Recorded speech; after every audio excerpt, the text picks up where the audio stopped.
Conhecer a história é uma bênção.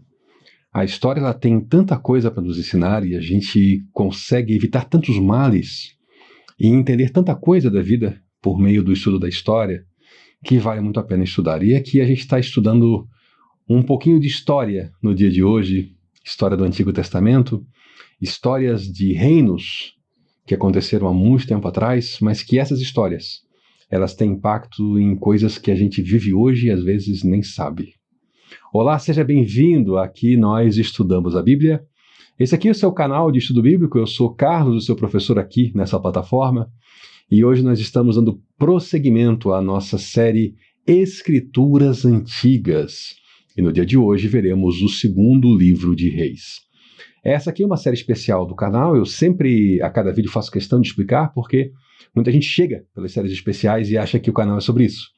Na verdade, nosso canal aqui é estudo bíblico, não é pregação, não é perguntas e respostas, não é comentário, atualidade, é estudo bíblico, é abrir um livro da Bíblia e estudar esse livro do primeiro verso ao último verso. Isso hoje nós fazemos nas segundas e quintas do Novo Testamento. Mas, um dia, pela graça de Deus, chegaremos ao Antigo Testamento, mas eu acho que esse dia vai demorar. Então eu estou aqui fazendo essa série onde eu faço algo diferente. Para cada livro do Antigo Testamento eu faço apenas um único vídeo, onde eu faço uma introdução e apresento os principais pontos, para que você possa se situar, despertar sua curiosidade e lhe ajudar no seu próprio estudo. E é essa série que nós estamos nesse momento fazendo isso aqui juntos, esse nosso estudo. E vamos então, lá no Antigo Testamento, vamos ao segundo livro dos Reis. Eu já tratei aqui com você no canal, para você que está acompanhando aqui semanalmente, você sabe que a gente vem aqui acompanhando uma sequência histórica, né? E vimos um bocado de coisa acontecendo, os reinados, especialmente ali o reinado de Davi, e aí eu quero lhe situar um pouquinho para esse livro, o segundo livro dos Reis. As histórias aqui giram em termos de período, autoria, tudo mais ou menos aquilo que a gente viu no primeiro livro dos Reis. Para não ficar aqui cansativo e longo, eu convido você que não viu ainda, volte um pouquinho, veja, primeiro Reis, toda aquela parte de datação, autoria é a mesma aqui, porque era um documento só, era um livro só, que posteriormente foi dividido em dois para facilitar o estudo. Aliás, se você ainda não sabe, toda a divisão da Bíblia de capítulos, versículos, não é do texto sagrado, tá? São divisões didáticas que são posteriores, inclusive não necessariamente elas são iguais em todas as Bíblias. Tem um exemplo muito comum, Salmo 23, talvez na sua Bíblia não seja o 23, o Salmo do Pastor. Tem gente que nota, não, mas na Bíblia está diferente a numeração. Sim, porque as divisões elas são meramente didáticas. Inclusive os títulos, tá? Com exceção de alguns salmos, o resto dos títulos ali na Bíblia é tudo acréscimos do editor para facilitar o nosso estudo. Então, vamos lá, vamos aqui juntos nos situar nessa história. No momento que começa o segundo livro dos Reis, aquele país anteriormente chamado de Israel, aquele único país lá no Oriente Médio, ele já havia passado por uma guerra civil e se dividido em dois. O norte segue com o nome de Israel, o sul com o nome de Judá, só que a casa real de Israel, na verdade, fica em Judá. E lá no norte, no novo Israel, há uma sucessão de casas reais. A carnificina corre solta, então de tempo em tempo alguém vai lá, mata um rei, mata todos os seus parentes, descendentes, se estabelece no reino. Quando muito, chega ali a 4 gerações, já aparece alguém, mata o sujeito, mata a família toda, toma o poder. E lá no sul, a dinastia do rei Davi continua seguindo. Um rei após o outro segue a dinastia de Davi. Então, nesse ponto aqui, começou a história. Reino do Norte.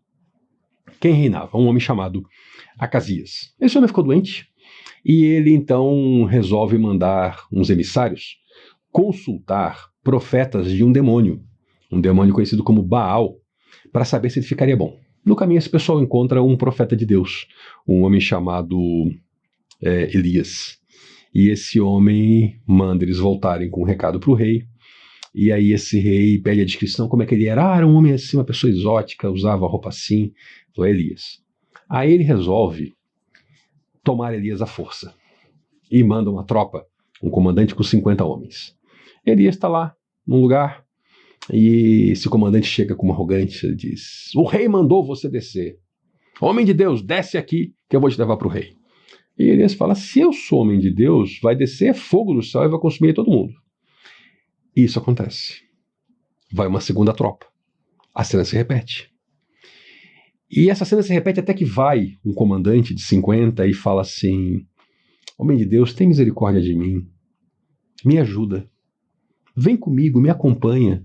Tem misericórdia desse teu servo e desses 50 homens que estão comigo. E nos ajuda. Aí Elias vai. Uma boa, sem problema. Isso aqui, eu estou contando essa história, aqui eu não costumo não entrar em tantos detalhes nessa série, mas aqui é um ponto importante, porque como eu sempre lhe ensino, a gente lê o Antigo Testamento com um olhar lá no Novo Testamento, e a gente, quando olha essa história, mas o que isso tem a ver com o ensino de Cristo, com a realidade dos apóstolos? Parece algo tão diferente, né? Fogo do céu, um profeta invocando o nome de Deus e vem morte sobre aquelas pessoas. O que está acontecendo aqui? Tem uma chave para a gente entender o Antigo Testamento que é fundamental. Todo o Antigo Testamento, tudo que aconteceu ali, serve a um propósito: preparar a chegada do Messias, o Salvador do mundo. Então, tudo o que pudesse impactar no extermínio da linhagem de Israel tinha impacto na futura chegada do Messias. E aí Deus sempre tratava isso com essa mesma seriedade, que é a mesma seriedade que nós lemos a respeito da volta do Messias, quando Jesus voltar. Ele vai tratar as coisas dessa maneira também, né? Então aqui nós estamos falando não simplesmente de um grupo de 50 homens e um comandante, ou de um rei, mas em tentativas de encerrar toda a história do povo de Deus. E isso é o que estava de pano de fundo. Essas ações demoníacas, esse culto a Baal, tudo isso colocava em risco a continuidade do povo de Israel como nação de Deus e, portanto, tinha como propósito evitar a chegada do Messias. Daí a severidade dessas ações que aconteciam nesse período. Então, esse episódio passa, né?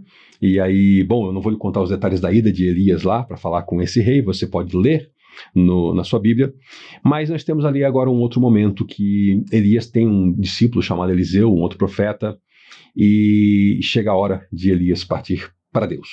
Elias é um dos 2 homens da Bíblia que não morreram. Eles não morreram. Nós temos Enoque, lá no Gênesis, temos aqui Elias. Eles dão entrada no céu vivos.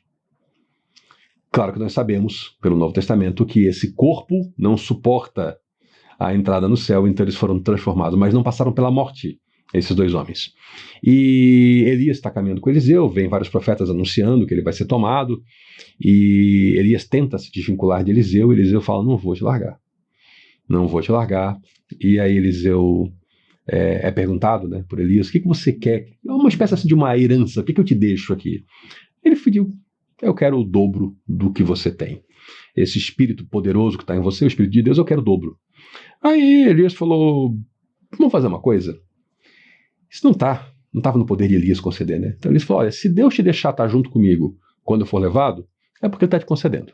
E eles estão ali conversando, caminhando, passa uma carruagem de fogo e separa os 2. Depois vem o redemoinho e sobe e leva Elias. E Eliseu fica olhando. E aí eles tinham ido para um lugar mais afastado, ele tem que voltar, atravessar o Jordão, e chegou a hora da verdade. Será que ele recebeu esse poder? Ele tira a capa, bate com a capa na água, a água se divide e ele passa seco. O pessoal vê e entende que Eliseu é o novo profeta de Israel. Histórias muito peculiares, histórias muito diferentes para nós, que eu convido você a ler essas histórias em detalhes, porque elas vão mostrar muito para a gente sobre a ideia, o uso do poder do Espírito Santo, que vai ter muito impacto no nosso estudo lá na primeira carta de Paulo aos Coríntios. Então isso aqui não está aqui solto, não está aqui à toa, nunca, nada na Bíblia está à toa. Isso aqui vai ser importante você entender, eu estou aqui só lhe dando uma introdução a esse tema. E aí acontecem eventos que Jesus cita no Novo Testamento. Tanta gente se orgulha de ser do povo de Deus, hoje de ser da igreja A ou B, ou de fazer isso ou aquilo. E mesmo hoje, Deus está, às vezes, despejando graça e misericórdia sobre gente que é é largada pelos outros, é apontada como gente de pouco valor. Um estrangeiro, um homem chamado Naamã, ele está numa situação toda ali de doença. E naquela época, gente, vocês imaginem hoje, a gente com os recursos que tem, as doenças já são coisas terríveis. Imagina naquela época ter uma doença chamada lepra, que não tinha cura. O homem era um general, um homem poderosíssimo, mas estava ali doente. E aí eles oprimiam a terra de Israel, eles invadiam, tomavam escravos, tomavam bens. Numa dessa, tomaram uma garotinha como escrava e ela foi servir de doméstica lá para a casa dele. E essa garotinha falou assim: meu senhor, lá em Israel tem um profeta que pode lhe curar. Aí esse Naamã manda uma carta para o rei de Israel pedindo a cura, e o rei de Israel viu: tá vendo? Ó? Tá vendo essa carta aqui? Sabe o que é isso, essa carta? Esse rapaz quer achar ocasião para me matar, achando que eu sou Deus que vou curar ele. E aí vai um aviso lá pro rei: ei, essa conversa não é contigo, é com o profeta, tem profeta aqui. Manda esse homem chegar. Naamã vai para a terra de Israel, e é aquela expectativa, né, de ser recebido por um profeta, aquela expectativa toda distorcida de quem vê idolatria, curandeirismo. E ele vai chegando perto e o profeta Eliseu manda um recado para ele. Eliseu nem vê a cara do sujeito. Assim, ó, vai lá no Rio Jordão, mergulha 7 vezes, você vai voltar para casa curado. E ele falou: o quê? Eu achei que ele ia vir aqui, fazer, sei lá, impor as mãos, fazer, vamos dizer assim, linguagem atual, fazer uma abracadabra aqui, um show, né? Toma banho nesse rio barrento. Os rios da minha terra não são melhores do que esse aqui. Aí um servo falou: chefe, se ele te pedisse coisa difícil, você não fazia? Vai lá. O homem vai, faz os mergulhos e sai curado. Jesus também cita isso. Será que tinha pouco leproso em Israel nessa época? Por que Deus usou um estrangeiro? Qual é a nossa relação com isso? Qual é a nossa relação de boa vontade, fé? Como é que nós vemos o de fora? Aquele que não é do nosso grupo, que não é da nossa comunidade, que não faz parte, enfim, da nossa expressão de fé. Como Naamã. E aqui vão muitas outras histórias, eu vou tentar agora andar um pouquinho mais rápido. Mas enfim, eu quero conectar aqui agora com alguns pontos rápidos. Lembra de Jezabel? Primeiro livro de Reis? Pois é, foi profetizado que ela morreria. É aqui, em 2 Reis, no capítulo 9, que ela morre. Ela é lançada de uma sacada e cumpre-se a profecia. Os cães devoram o cadáver dela, sobra as mãos e a caveira. Quando vão enterrar, não tem mais o que enterrar. E, bom, as sequências aqui vão seguindo rápido. E nós temos aqui a decadência. Israel no norte e Judá no sul começam a se aprofundar na idolatria, até que o rei Oséias é o último rei de Israel. Vem a Assíria, invade, tira o povo, deporta. Aquele povo nunca mais volta para a terra de Israel. Essa história se perde no tempo e na história. E aí a Assíria bota um outro povo lá, no lugar deles. E esse outro povo não sabe lidar com aquela realidade, até com a realidade ambiental. Vem animais selvagens, atacam alguns deles. E eles acham que é o Deus da terra que está rejeitando eles. Então pedem para o rei da Síria mandar alguns sacerdotes de volta para lá. E aí vai alguns sacerdotes, e como a religião de Israel já estava um caos, eles fazem um caos um pouquinho mais avançado e inventam uma nova religião que mistura a antiga fé de Israel com esse politeísmo, essa coisa toda, e surge então aquele povo que até hoje é conhecido como os samaritanos, que tem uma religião parecida com a religião de Israel, mas não é igual, tem uma Bíblia parecida, mas não é igual, etnicamente são um outro povo, são uma mistura, ali que surge. Mas o Israel, a região norte, o país de Israel, desaparece da história, e mais tarde é Judá que vai se expandir e ocupar aquele território, porque aquele povo que ali estava, ele é encerrado na história. Uma página muito triste da Bíblia, mas é um lembrete para todos nós que tem limite. Tem limite, e para nós também tem limite. Tem gente vivendo a vida assim como se, dá para levar, e sempre tem a igreja, sempre tem Jesus, sempre tem a misericórdia. Só que tem 2 limites que eu quero ressaltar. O primeiro é o limite individual. Um dia a vida acaba. Quanta gente que levou a vida assim e se descobriu num belo dia, num beco sem saída, num caminho sem volta, e eram seus últimos momentos, seus últimos suspiros. Isso quem teve chance de perceber isso. Quantas vidas que simplesmente são ceifadas sem a pessoa nem perceber. E outro, essa existência acaba. Jesus voltará sobre as nuvens com poder e glória, para julgar vivos e mortos. Então a gente não pode levar a vida de maneira leviana, de maneira irresponsável, como Israel levou, porque um dia chegou o dia do juízo e Israel acabou. Um dia todas as nações, todos os países dessa terra vão acabar. Vai ser a implantação plena do reino do Messias. E aí vai ser tarde para muita coisa. Então, se você que me ouve precisa se acertar, se acerte. Isso não é entre você e alguma denominação, alguma placa, isso é entre você e Deus. Se acerte.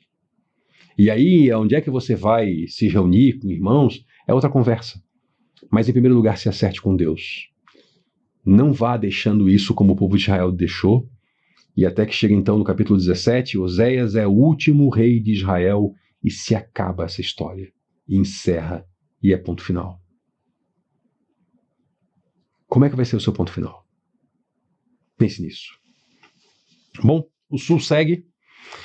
Vem o rei chamado Ezequias. Esse rei é muito importante até para a história, né? Tem a história do aqueduto de Ezequias, que foi um rei que usou muita inteligência para fazer obras, para proteger a cidade. E na época as guerras faziam-se cercos, né? Cercava-se a cidade. E quem estava lá dentro morria de fome, morria de sede. E ele faz uma coisa inteligente, ele canaliza a água para dentro da cidade por um aqueduto subterrâneo. Então ele deixa quem vai ficar fora sem água. E a água está dentro da cidade. Isso é muito útil em muitos momentos da história de Israel. Aí vem uma invasão, né? O mesmo país que invadiu o norte vai invadir o sul, e tem toda uma série de ameaças contra o povo de Judá, e inclusive uma série de palavras ditas contra o Senhor nosso Deus.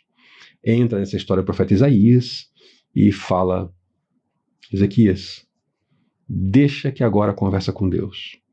Vamos lembrar o que ele faz no começo do vídeo? Tudo isso aqui está apontando para Jesus.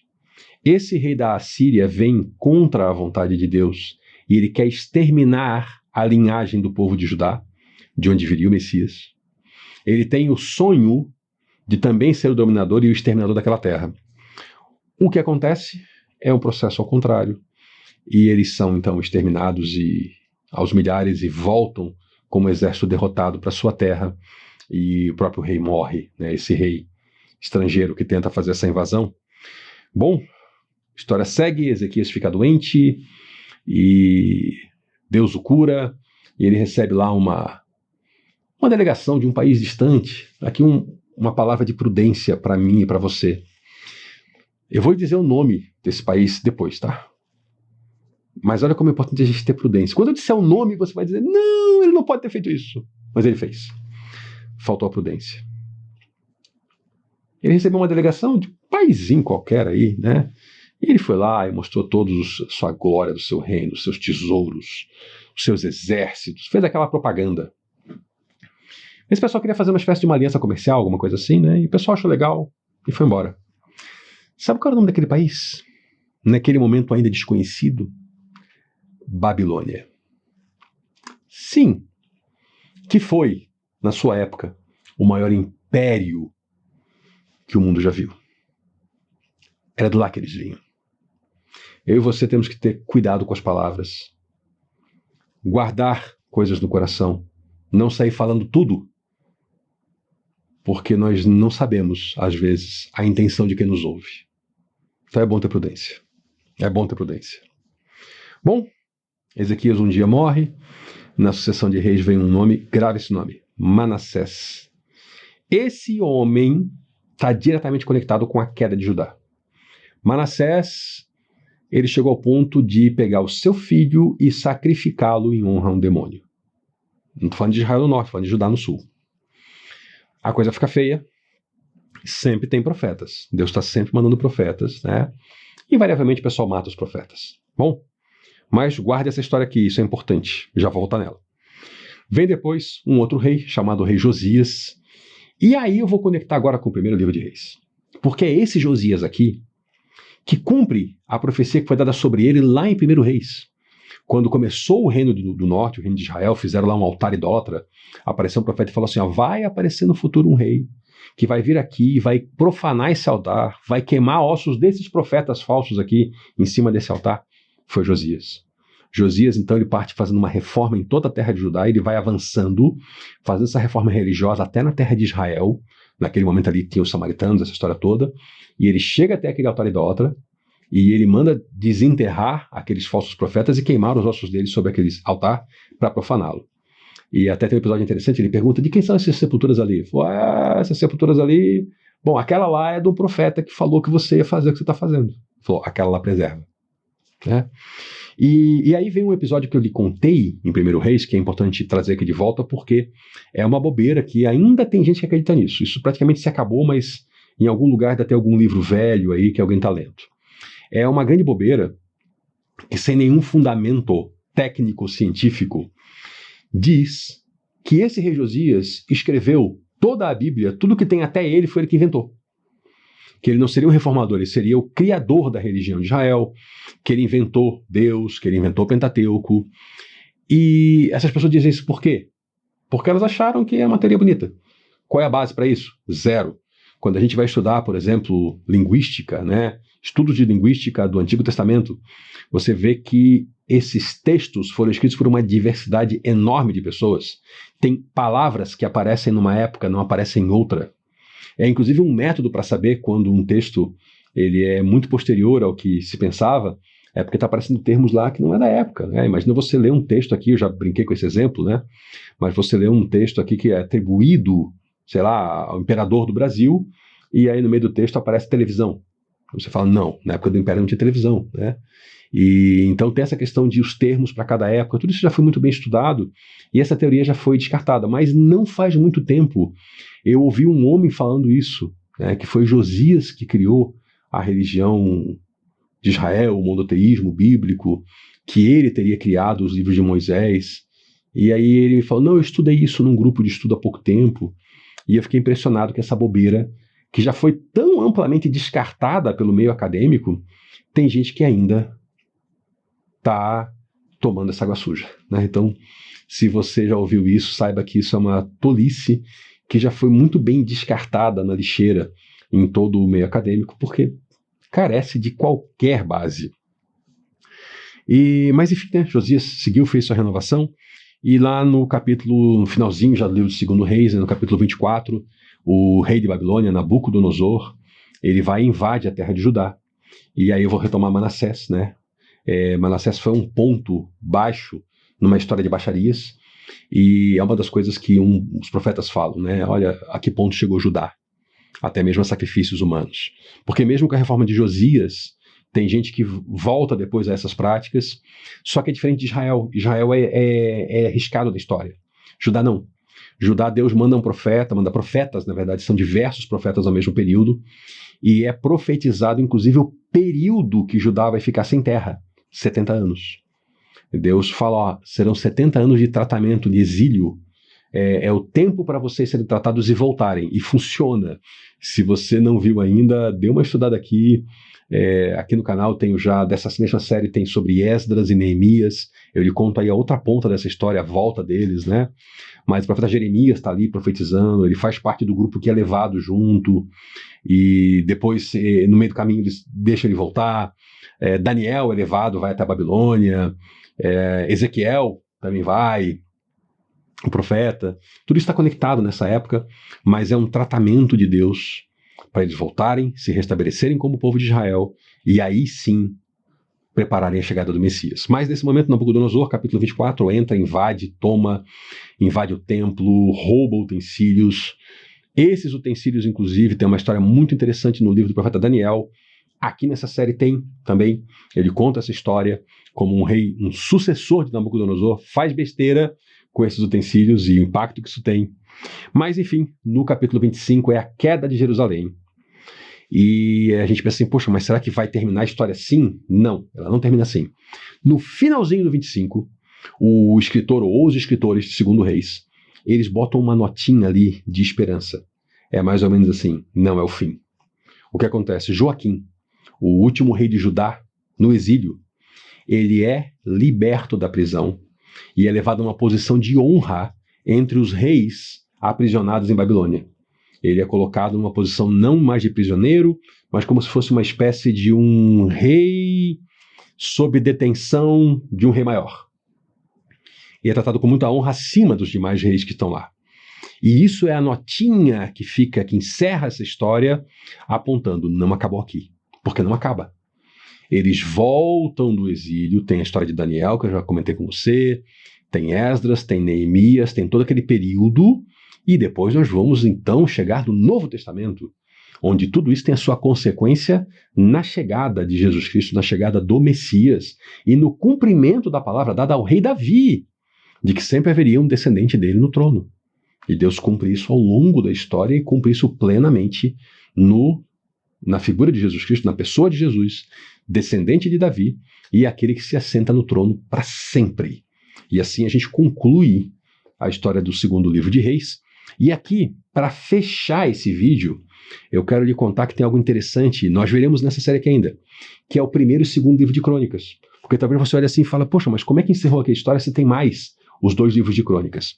É que esses 2 livros, eles vão retratar o mesmo período que a gente está vendo aqui, só que com todo o enfoque diferenciado.